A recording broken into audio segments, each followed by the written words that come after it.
अंतरराष्ट्रीय युवा विद्वान, जैन दर्शन में यूनिवर्सिटी टॉप व गोल्ड मेडलिस्ट, जैन सिद्धांत एवं न्याय विषयों को सरलता से समझाने वाले, यूएसए, इंग्लैंड, ऑस्ट्रेलिया आदि अनेक देशों में जैन धर्म की महती प्रभावना करने वाले, पंडित टोडरमल पुरस्कार, युवा विद्वत रत्न आदि अनेक पुरस्कारों से सम्मानित मूर्धन्य विद्वान डॉक्टर संजीव कुमार गोधा जयपुर द्वारा जानिए धर्म का मर्म। इस कार्यक्रम के प्रायोजक हैं श्रीमान हितेन भाई राजू भाई कामदार, श्रीमती सोनिया जी कामदार, श्री शिव कामदार, सिंगापुर। ओम नमः शिवाय। देखिए, क्षत्र चूड़ामणि नामक इस ग्रंथ में कल बहुत सुंदर चर्चा चली थी, बहुत मार्मिक चर्चा थी सच में। कल मैंने संपन्नता की चर्चा भी और इस श्लोक की चर्चा भी, 61 नंबर के श्लोक की चर्चा। शत्रु और मित्रता केवल कल्पना है, किसी से मित्रता नहीं, किसी से शत्रुता नहीं। क्या कितना जबरदस्त संदेश दिया राजा सत्येंद्र ने रानी विजया को। हे जीव, कहाँ देखते हैं तुम, काष्टांगार के प्रति द्वेष बुद्धि मत रखो, काष्टांगार को बुरा भला मत कहो। अपना पाप कर्म बुरा है, अपने परिणाम बुरे हैं, अपने परिणामों को संभालो। व्यक्ति परिणामों से भला और परिणामों से बुरा होता है। कौन भला है और कौन बुरा है? जिसके ऊपर संकट आ गए हैं वो बुरा नहीं है, संकट के काल में जिसके परिणाम बिगड़े हुए हैं वो बुरा है। कौन बुरा है? बुरा किसको कहें हम? किसको बुरा कहें? गरीब व्यक्ति बुरा है कि पैसे वाला बुरा है? कि नहीं नहीं, गरीब और पैसे वाले से फर्क नहीं पड़ता। कि संपन्नता है कि असंपन्नता है, उससे कोई फर्क नहीं पड़ता। आपके परिणाम कैसे हैं? वैभव संपन्न होकर के भी दान देने का भाव नहीं आए, क्या वो परिणाम खोटा है? और गरीब होकर के भी उज्जवल भावना हो, उज्जवल परिणाम हो तो अच्छा है। कौन भला और कौन बुरा परिणामों से नाप है। इसलिए सुनो, काष्टांगार कैसा भी हो, उसके प्रति द्वेष बुद्धि रखकर स्वयं खोटा काम मत करो, बुरों के प्रति भी बुरा भाव मत करो। ये संदेश दिया यहाँ। पापियों के प्रति भी उनको देख करके भी पाप भाव मत रखो, विचार मत करो। आप पापियों को देख करके पाप भाव भी मन में नहीं आना चाहिए। और कौन पापी, कौन मित्र और कौन शत्रु? क्या जिनके थे घर भूलकर अपना घर जाने कितनों के घर, हमको जाना पड़ा। इस जहां में कई घर बनाए हमने, लेकिन फिर क्या हुआ? रिश्तेदारी सभी से निभाई, लेकिन फिर किस किस से रिश्तेदारी निभाए हम? सब झूठे रिश्ते नाते हैं, सब झूठी प्रेम कहानी है। क्षण भंगुर जीवन है चेतन, इस जग की यही कहानी है। सब झूठे रिश्ते नाते हैं। कि नहीं साहब, क्या बात कर रहे हो? हमारा तो सच्चा रिश्ता है। क्या? हमारा तो पक्का है, हमारा तो जन्म जन्म का साथ है। जन्म जन्म का साथ तो है, लेकिन उस जन्म जन्म के साथ में पति पत्नी नहीं रहोगे। उस जन्म जन्म के साथ में कभी माँ बेटे हो जाएगा, कभी पिता पुत्र हो जाएगा, कभी भाई भाई हो जाएगा, कभी बहन भाई हो जाएगा, क्या कभी पुत्र पिता हो जाएगा। ये ऐसे संबंध चलते रहते हैं अनादि काल से, ये चले आ रहे हैं। तुम अनादि अनंत हो, इसलिए अपने आप को वर्तमान पर्याय जितना मानोगे तो राग द्वेष खड़े होंगे, शत्रुता और मित्रता का भाव खड़ा होगा। और यदि तुम अपने आप को अनादि अनंत चेतन स्वीकार करोगे, चैतन्य तत्व यदि तुम अपने आप को स्वीकार करते हो, तो फिर न राग खड़ा होता है न द्वेष खड़ा होता है। कितने उदाहरण दे दिए, रावण का उदाहरण दे दिया, सीता का उदाहरण दे दिया, श्रेणी का उदाहरण दे दिया, लाइन से उदाहरण प्रस्तुत कर दिए। और क्या करें? आप लाइन से उदाहरण देख लो, न्यूज़पेपर में रोज घटनाएं। एक बच्चा अपने बाप को मार दिया, उसने ऐसा कर दिया, नौकरानी ने वो सगी नहीं है, इसका वो सगा नहीं है, इसका कौन किसका सगा है? जब उदय ही अपना खराब है तो कौन सगा होगा? रानी विजया जी ये कहे सत्येंद्र से कि महाराज देखो, जिसके ऊपर हमने भरोसा किया उसने आज हमारे पीठ में खंजर डालने का प्रयास किया। ये कैसा हमारे साथ में विश्वासघात किया है? तो राजा सत्येंद्र क्या कह रहे हैं कि अपना कर्म ही अपने साथ में विश्वासघात कर रहा है, दूसरे को क्या दोष दें। अपना पुण्य कर्म का उदय ही पाप कर्म में बदल गया है, दूसरे को क्या दोष दें। ये देखो कितना सुंदर समझाया गया है। लेकिन देखो आगे और गजब की बात कह रहे हैं, अपात्र जीव को धर्मोपदेश भी आते। क्या धार्मिक उपदेश किसे दिया जाए, किसे उपदेश दे? पात्र जीव को, अपात्र को नहीं। सांप को यदि दूध पिलाओगे ना जहरी हो जाएगा। हमने उपदेश देने का प्रयास किया, हमने समझाने का प्रयास किया, लेकिन यदि वो सामने वाला तुरंत कुछ जवाब दे रहा है पलट करके, तो अब आप शांत रहो, ज़्यादा मत समझाओ। तुरंत बात समझ में आ गई हमारे कि अभी इसमें पात्रता नहीं है। क्या लेकिन वो ऐसा भी हो सकता है थोड़ी देर बाद में वो पात्र हो जाए। जब उसका क्रोध, जब उसका गुस्सा थोड़ा बहुत भी शांत हो और जब वो पात्र बन जाए तो फिर उसे आप उपदेश दे सकते हैं। रानी विजया के साथ में क्या हो रहा है? पात्र को बढ़ाना है ना। अपात्र को पात्र आप कैसे बनाओगे? कोशिश हो सकती है, कुछ समझाने का प्रयास हो सकता है, लेकिन सावधानी रखना ऐसा नहीं हो अपात्र को दिया गया उपदेश वो आपकी पात्रता में कहीं विघ्न खड़ा कर दे। सीख ताको दीजिए, जाको सीख सुहाए, और वानरा को सीख देकर घर बया का जाए। ये कविता है हिंदी में कहीं। चंदन तो शीतलता नहीं छोड़ता बोले से कोई भी आए। हाँ ठीक बात है, लेकिन जबरन तो नहीं देता है दूसरे को जा करके। जो उसके पास में आए उसे सहज शीतलता मिलेगी। चंदन का स्वभाव ही अपने आप में शीतलता है, तो हमारा लाइफ ही अपने आप में उपदेश है, हम उपदेश नहीं देंगे। पात्र जीव होगा तो उपदेश देंगे। देखो क्या किया, रक्षाबंधन की कथा भी आप सबने सुनी है, बीता है अभी 5 दिन पहले, निकला है 4 दिन पहले। क्या किया बताओ उन्होंने, अकंपनाचार्य ने? सुनी थी कथा? क्या किया अकंपनाचार्य ने? चारों मंत्री आ रहे राजा के साथ में, मौन लेना सब, कोई उपदेश देने की जरूरत नहीं है, उनसे चर्चा करने की जरूरत नहीं है। क्या किया ये कि साहब आप मुनिराज हो, आप किसी को उपदेश नहीं दोगे तो फिर कौन देगा? कि नहीं नहीं, अपात्र जीवों को उपदेश नहीं। और श्रुत सागर मुनिराज ने किया तो फिर क्या रिजल्ट निकला?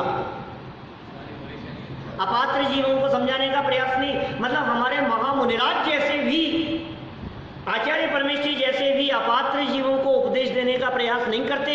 वे भी जानते हैं अपात्रों के साथ में उपदेश देने का किया गया प्रयास संकटों को निमंत्रण है, वे भी इस बात को जानते हैं। तो हम तो साधारण गृहस्थ हैं, अपात्र को ज़्यादा समझाने की कोशिश की ना कि तुम चला करो मंदिर, तुम्हारा भी जाना, तुम भी नहीं जाओगे कल से।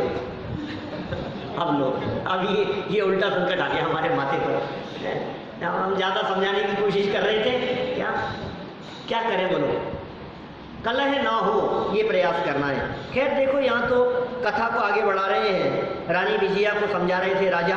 अभी आगे एक नीतिकारों ने नीचे बात कह दी, इति धर्म वचस्या लेभे नैव पदम हृदि दग्धभूम युक्त बीजस्य नरय कुर समर्थता।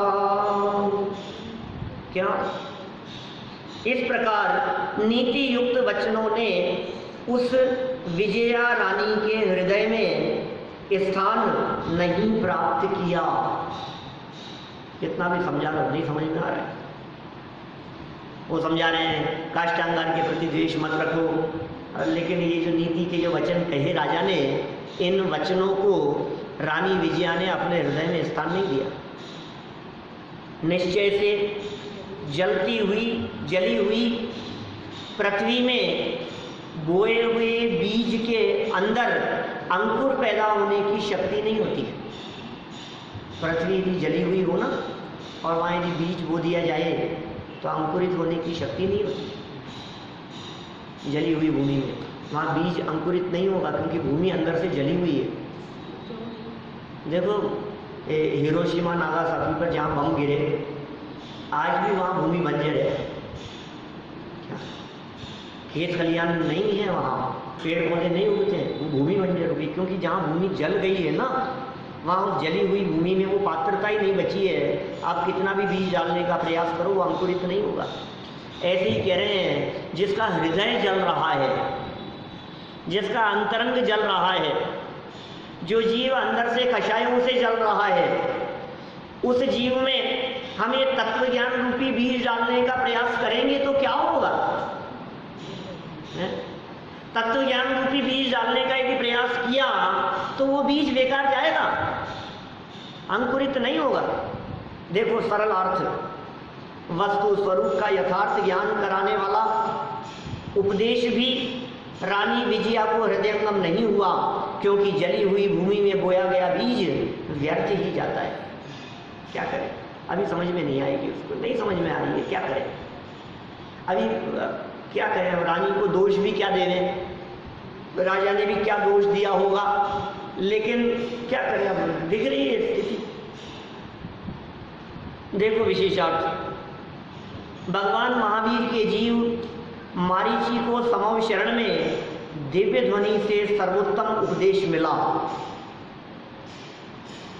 भगवान महावीर स्वामी का जीव मारीची सर्वोत्तम उपदेश मिला, इससे अच्छा उपदेश तो नहीं हो सकता।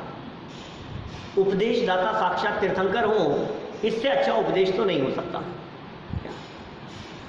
सर्वोत्तम उपदेश मिला और उपदेशक भी तीर्थंकर भगवान आदिनाथ जैसे सर्वोत्कृष्ट वक्ता थे।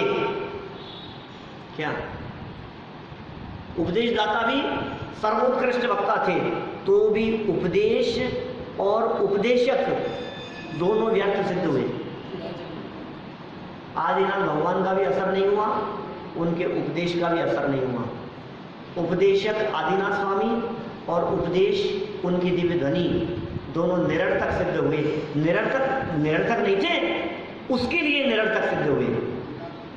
जगत के जीव तो उन उपदेशों को सुनकर के आत्मकल्याण कर ही रहे थे, तो निरर्थक किसके लिए सिद्ध हुए? मारीची के लिए निरर्थक सिद्ध हुए। क्या करें? जो नीति लिखी जा रही है ना कि अपात्र को उपदेश मत दो, वो गलत लिखी जा रही है। जिसको जो काम करना है वो अपना काम करेगा, जिसको जैसा जहाँ जैसा होना है। देखिए अपना तो काम क्या है, मेरा जो काम है ना यहाँ बैठ करके, ये काम तो चिट्ठी पढ़ने का काम है। क्या? मैं मेरी बुद्धि नहीं लगानी इसमें। आचार्यों ने गलत लिखा है कि सही लिखा है, ये निर्णय नहीं करना है। आचार्य ने जो लिखा है उसे सही बतलाना है, ये काम है। इन्होंने जो नीति गलत लिखी है आचार्य देव ने, ये वादी सिंह आचार्य के ऊपर उंगली में नहीं उठा सकता, लेकिन उन्होंने जो लिखा है वो किस विवक्षा से सही है मैं ये बता सकता, ये बताना मेरा काम है। वे क्या कह रहे हैं? वे कह रहे हैं मत दो मतलब मत दो, मतलब कोई ना कोई रीजन होगा उसके पीछे, अपनी बुद्धि मत लगाओ। वो कह रहे हैं नहीं देना मतलब नहीं देना। हम इतने बड़े हैं, अपने आप को इतना होशियार समझते हैं। छोटे छोटे से बच्चे जब किसी मैटर पे आर्ग्यूमेंट करने लगते हैं, हम कहते हैं बस कह दिया ना, कोई तर्क नहीं, जब कह दिया नहीं करना तो नहीं करना। मतलब हम अपने आप को इतना होशियार समझते हैं कि बच्चों को किसी विषय में हम निर्देश दे देते हैं कि ये नहीं करना, कि क्यों कैसे, कोई बात नहीं, कह दिया बस, नहीं होगा तो नहीं होगा। अब हम ही जो बच्चों के लिए हम कैसे थे, इन्हें हम कह रहे हैं, अब हम ही ऑब्जेक्शन कर रहे हैं। हम भी तो बच्चे हैं आचार्यों के सामने। अब हम कह रहे हैं कि नहीं नहीं ऐसा नहीं, उपदेश तो दिया जाना चाहिए। अरे भाई दिया जाना चाहिए, लेकिन थोड़ी ठंड तो रखो, थोड़ी पात्रता उसमें आने दो, थोड़ा पानी का बहाव मंद होने दो। तेज बहाव में यदि आप उपदेश दोगे तो कुछ कार्यकारी नहीं होगा। पानी का बहाव माने कषायों की मंदता थोड़ी बहुत जब उसमें दिखे तो उसे प्यार से समझा देना तो समझ में आ जाएगी। बहुत तेज गुस्से में समझाओगे तो समझ में नहीं आएगी। क्या समझ? छोटे छोटे बच्चे समझते हैं, हम नहीं समझे इस बात को। बच्चे समझते हैं किसी चीज़ की डिमांड करनी है तो पापा का मूड अच्छा हो तो बात करना। सब समझते हैं, आप नहीं समझते हो। उनको कब कहना कोई चीज़ लाने के लिए, सब समझते हैं। मूड बहुत अच्छा हो, केकई ने क्या किया, मूड अच्छा देख करके मांग लिया वचन। मूड अच्छा नहीं हो तो बात मत छेड़ना, नहीं तो भी सब खाली हो जाएगी। यही तो कह रहे हैं यहाँ किसको उपदेश देना, कब उपदेश देना, जब सामने वाले का मूड सही हो तो उपदेश कार्यकारी होगा। तो मूड सही होने का मतलब वो पात्र बन गया, उस पात्रता की बात है, उसका मूड सही है, आपने उसको आने, देखो अब मूड क्षेत्र के हिसाब से भी बनता है, कभी कभी परिस्थिति के हिसाब से भी बनता है, कभी कभी काल के हिसाब से भी बनता है।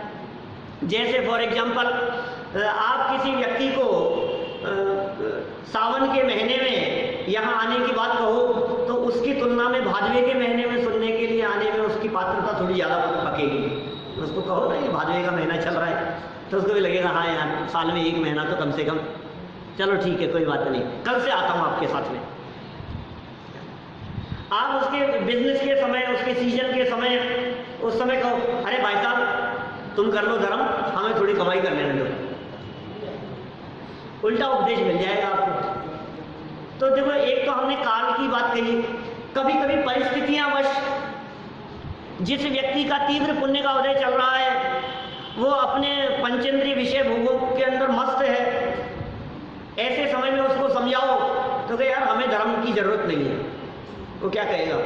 और थोड़ा सा यदि पाप कर्म का उदय आ जाए, थोड़ी प्रतिकूलताएं आ जाए, कोई दुर्घटना घट जाए, किसी तरह का कोई लॉस लग जाए, ऐसे समय में यदि उसको धर्म की शरण की बात कहोगे तो शायद उसके समझ में कुछ आ जाए। ये परिस्थितियां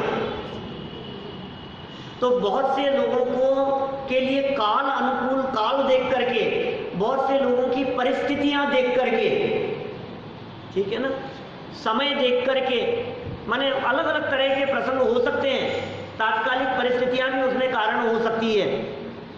तो और कभी कभी अवसर देख करके कि आज इनके साथ में ये मना नहीं करेंगे, आज मौका अच्छा है, मंदिर में 3 दिन का आयोजन हो रहा है, अभी मौका अच्छा है, इस बहाने। तो ये सारी चीजें देखो, इसमें कोई मायाचारी वाली बात नहीं है, क्योंकि उद्देश्य तो धर्म मार्ग में लगाने का है।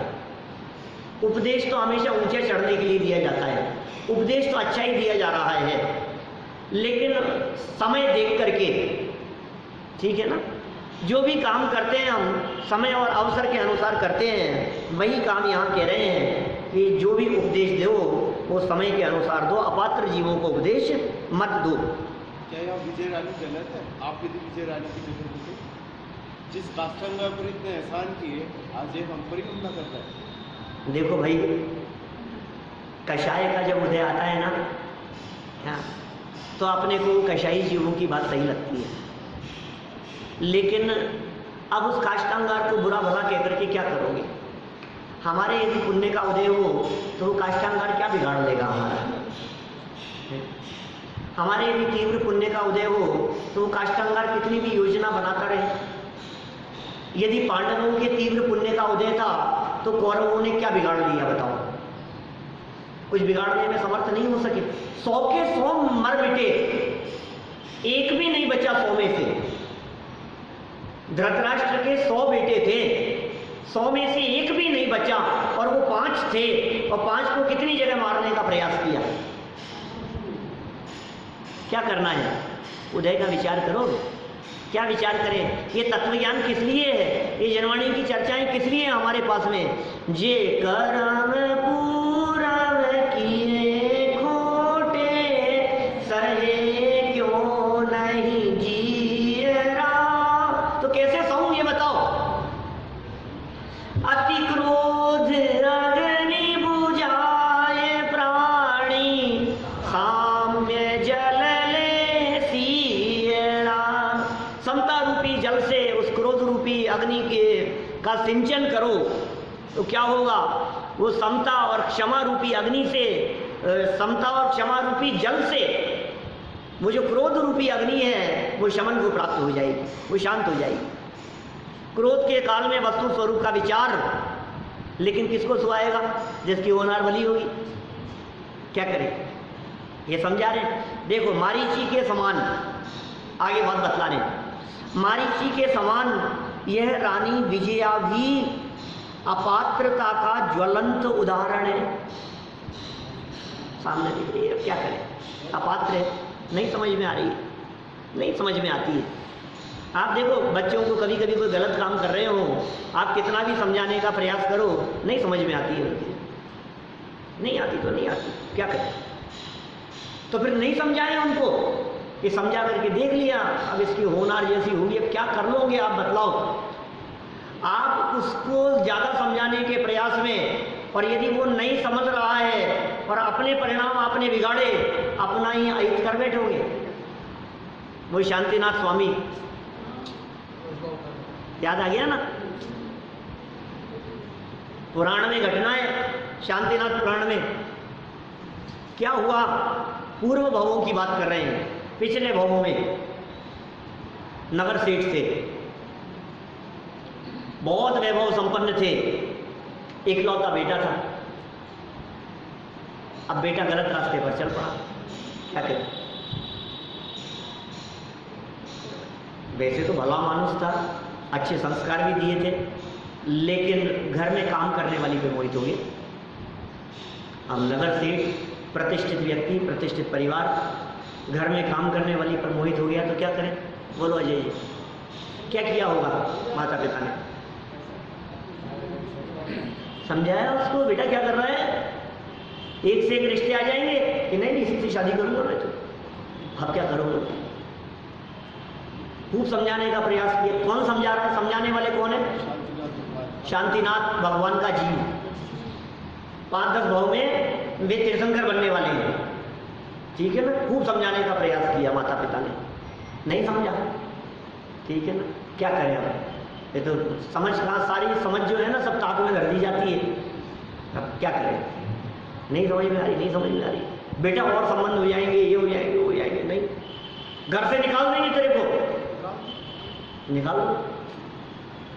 अब तैयार नहीं है, अब क्या करें, ये तो इज्जत का सवाल था। रात को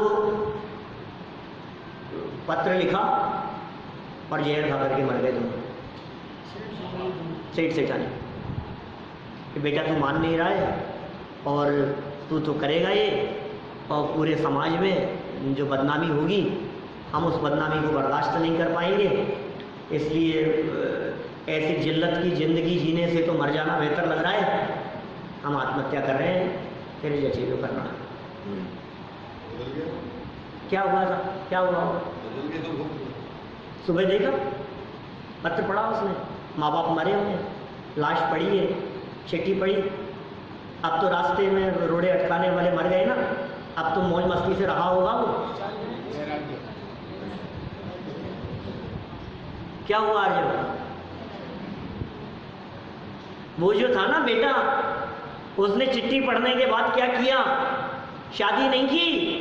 वो चिट्ठी पढ़ने के बाद में ज्ञानी समझदार तो था ही, वो भेद विज्ञान हुआ उसको, और दीक्षा ली उसने, वैराग्य जागृत हो गया, और दीक्षा लेकर के दिपेश जी उसी जन्म से मोक्ष भी चला गया। ये पुराण कह रहे हैं। क्या, कहाँ परिणाम बदल गया उसका, बोलो। उसी भाव से मोक्ष चला गया, और वो जो उपदेश देने वाले थे ना, जो जहर खा के मर गए, वो तो अभी कई भावों बाद मोक्ष जाएंगे, अभी तो उनका संसार लंबा है। कौन जीव कब संभल जाए, कौन जीव कब सुधर जाए, किस जीव में पात्रता कब आएगी, कौन कब संभलेगा। आपके समझाने से नहीं समझेगा, आपके बताने से नहीं असर होता है, नहीं होता तो नहीं होता, कर लो ना आप कुछ भी। हम कितनी मानते हैं हमारे माता पिता की, और हमने कितनी मानी है। आजकल लोग बड़े इस तरह की बातें करते हैं कि साहब जमाना बहुत बदल गया है, आजकल के बच्चों को देखो सुनते ही नहीं है। कि तुमने सुनी थी अपने पिता की, तुम सुनते थे, सुनो। महर्षि ने नहीं सुनी अपने बाप की, अपने दादाजी की नहीं सुनी उस जमाने में भी। तुम किसको समझाओगे, किसी हाल में किसी को नहीं समझा सकते, हर हाल में स्वयं को ही समझना होगा। दूसरे को समझाने का प्रयास ये जबरदस्ती पत्थरों से सर फोड़ने जैसा है। आप किसी को नहीं समझा सकते हो तो क्या करें, खुद समझ जाओ। जैसे जड़ चेतन की परिणति थे अनिवार्य परिणाम, वैसे समझ जाओ जो होना है सो होकर के रहेगा। लाख प्रयास करो आप टालने का, आप टालने में समर्थ नहीं नहीं हो सकते। समझा के देख लिया ना, 2 उदाहरण तो दे ही दिए। एक उदाहरण दे दिया मारीची का, दूसरा उदाहरण दे दिया सत्येंद्र समझा रहे हैं रानी विजया को, अब नहीं समझ में आ रही है। एक उदाहरण दे दिया शांतिनाथ भगवान का, और बाकी सब अपने अपने घर में उदाहरण है। और क्या उदाहरण देवे हम, रोज तो दिख रहे हैं, 2 वाक्य कहते हैं और सामने जवाब सुन लो आप बच्चों से।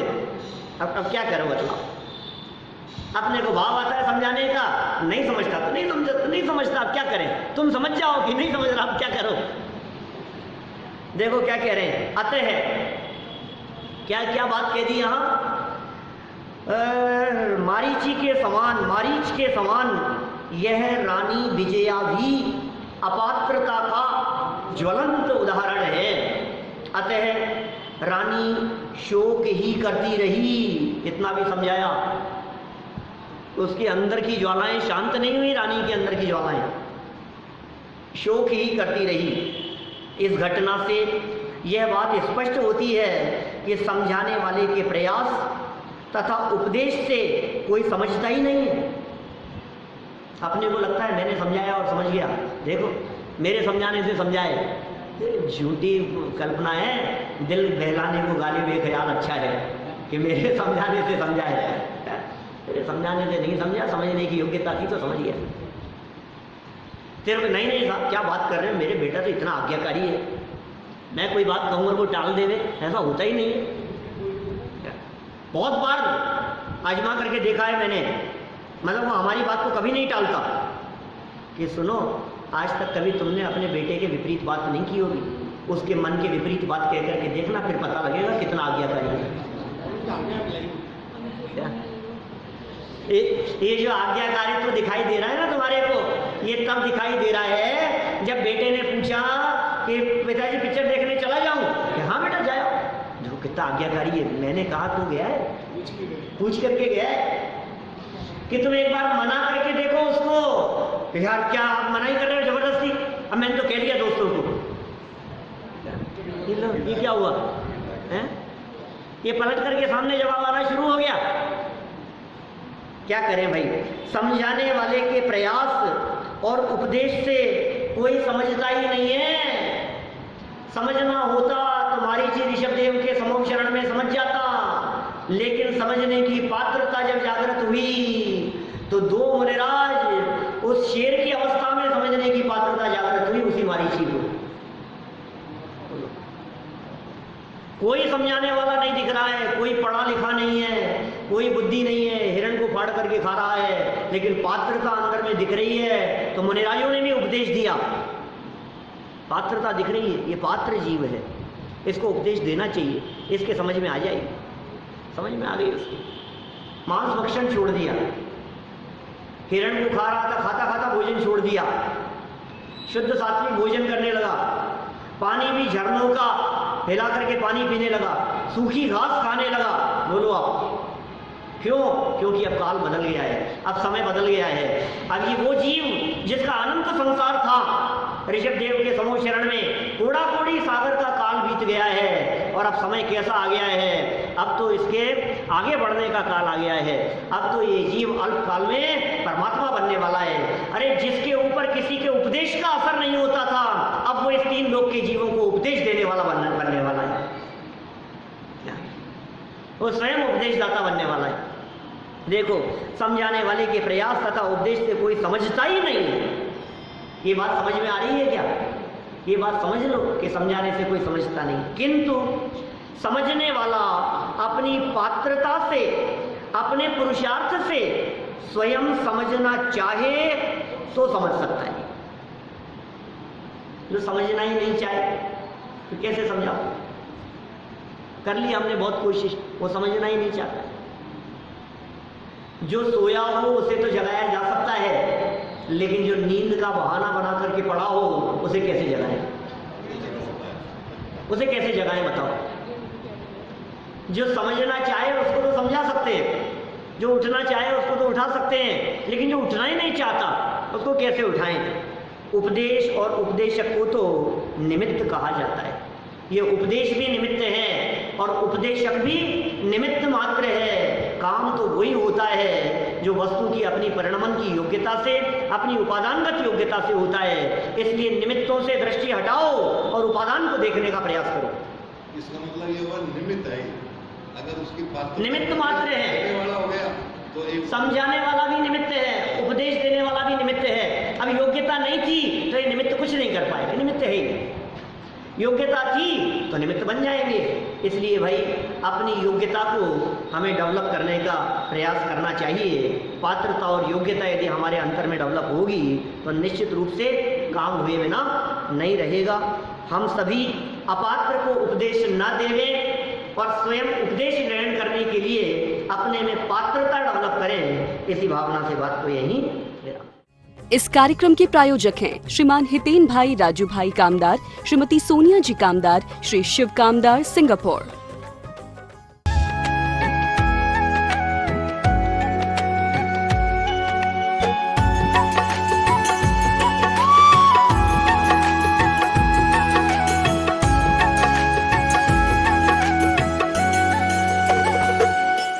अंतरराष्ट्रीय युवा विद्वान, जैन दर्शन में यूनिवर्सिटी टॉप व गोल्ड मेडलिस्ट, जैन सिद्धांत एवं न्याय विषयों को सरलता से समझाने वाले, यूएसए, इंग्लैंड, ऑस्ट्रेलिया आदि अनेक देशों में जैन धर्म की महती प्रभावना करने वाले, पंडित टोडरमल पुरस्कार, युवा विद्वत रत्न आदि अनेक पुरस्कारों से सम्मानित मूर्धन्य विद्वान डॉक्टर संजीव कुमार गोधा, जयपुर द्वारा जानिए धर्म का मर्म।